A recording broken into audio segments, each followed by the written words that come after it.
Happy New Year, everyone. Welcome to 2021. I'm sure this year is going to be much better than last year. 2020 set the bar really low, and there's no way we can dip below that. Mayhem in the U.S. Capitol on Wednesday as swarms of protesters supporting outgoing President Donald Trump stormed the building in an attempt to force Congress to undo Trump's election loss. Police drew guns and fired tear gas after pro-Trump protesters marched through the halls of Congress. Well, hell, that lasted all of about a week. I guess it's time to start drinking.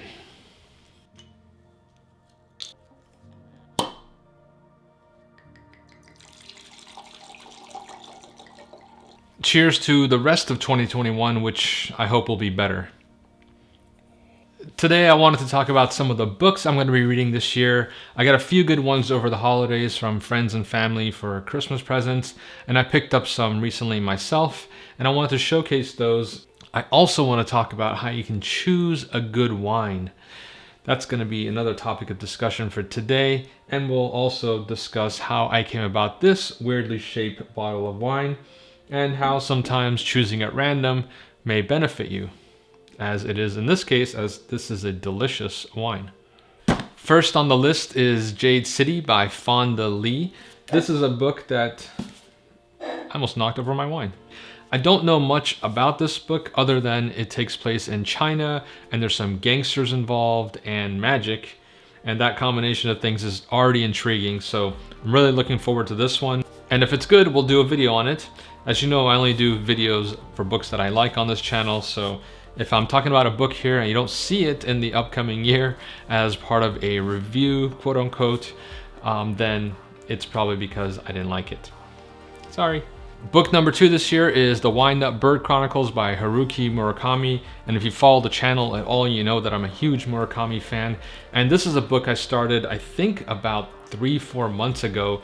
And it keeps getting interrupted by new releases that I want to read. But I'm really enjoying it, and I'm more than halfway through. So I should be done with it pretty soon here. And I'm definitely going to do a video for this one, so stay tuned for that. Next on the list is All Systems Red by Martha Wells.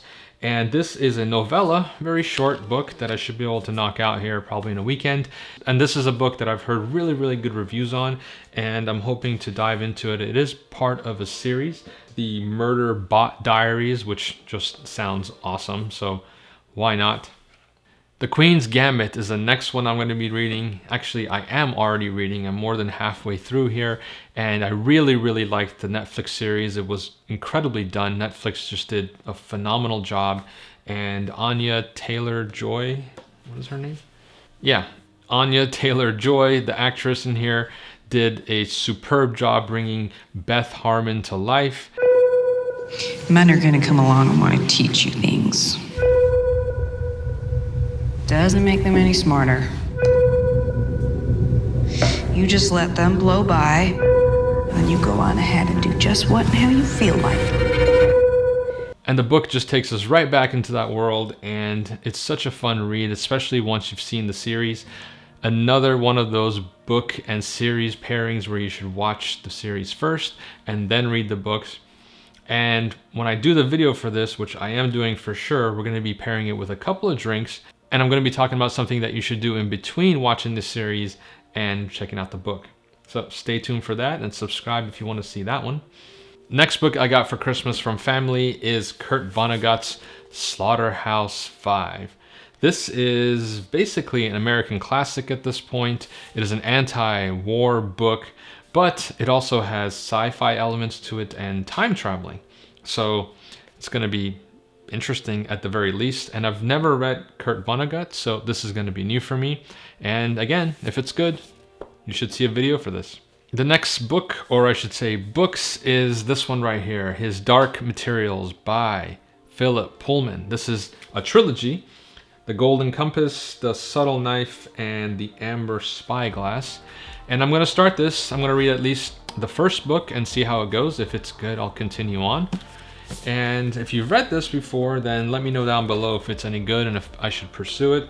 By the way, book publishers, these built-in bookmarks here, these are awesome. You should put them in all your books, at least the hardcovers.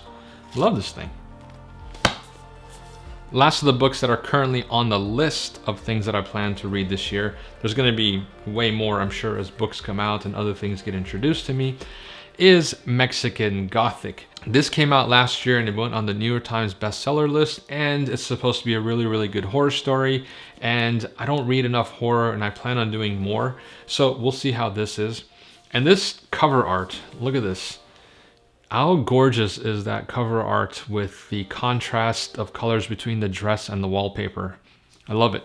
In addition to those books, I'm going to be looking for another indie book to review. I reviewed one last year called Riley's Excellent and Not at All Fake Exorcism Service by Sophie Queen, which was awesome. I really liked it. So if you have any suggestions for another indie book, indie published book that you can recommend, link it down below and I'll check it out.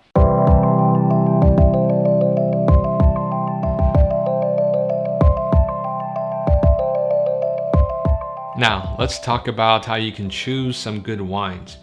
If you're not really into wine drinking at all and you're looking to get into it, the best advice, the number one thing that I can tell you about how to go about picking out the best wine is to develop what kind of wine preferences you have.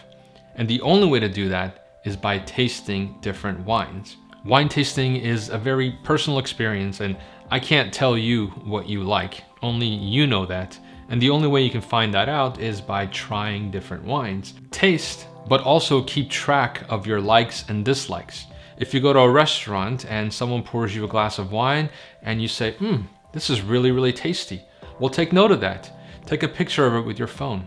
Same thing if you go to a friend's house and you're sharing a bottle and you happen to like the wine. Take note of that. And eventually what'll happen is you'll have 3 or 4 or 5 different wines that you've tasted that you've liked, and you start building this kind of tasting profile in your head that you like. I like more fruit-forward wines that are a little bit lighter. Or I like more peppery wines that are a little bit more bold. That preference, that unique taste that you have can only be discovered by you tasting wines. By the way, another really, really good way to do that is to go wine tasting. If you're in a region that produces wine, then go out there and taste some wine. Each winery will bring you 3 or 4 different glasses of the types of wines that they produce, and you can try them out and really quickly establish what your preferences are. If you're in California, Washington, or Oregon, then you really have no excuse. You should be out there tasting once the pandemic's over. And not just in the US, of course, New Zealand has some really, really good wines. I see you out there, New Zealand viewers. So that's step 1 to picking out a good wine, is to figure out what kind of wines you like. Now, once you've figured out what your preference for wine is, how do you go about choosing a good bottle? Do you base it on price? Do you base it on the grape varietal? Do you base it on the region it was grown?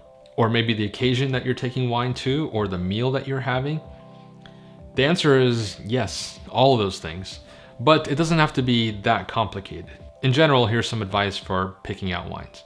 If you're going to be picking out wines for a meal, then the lighter the meal, the lighter the wine. Just as a general rule. And we'll get into pairing wines with foods in another video, really, really in depth, and we'll talk about the science behind it. But for now, just know that if you're having a lighter dish, go with a lighter wine. Most appetizers and salads, a white wine is going to pair perfectly with it. A crisp Sauvignon Blanc or even a buttery Chardonnay will go great with either of those. Once you move into your main course, if you're having fish, you can stay with white wine. If you're having pork or chicken, then you can perhaps continue with white wine, but it might be better to transition to a red wine, a lighter red, like a Pinot Noir would pair perfectly with those meats. And then once you get into red meats, steaks and lamb shanks and things like that, then you really want to get into the kind of heavy, bold wines that are going to stand up to those meats. Something like a Cabernet Sauvignon or a Syrah. So that's kind of the rule of thumb there, and if you follow that, 90% of the time you'll be right. As far as cost is concerned, you don't want to go with the highest priced wine within a category, but you definitely don't want to go with the lowest priced wine either.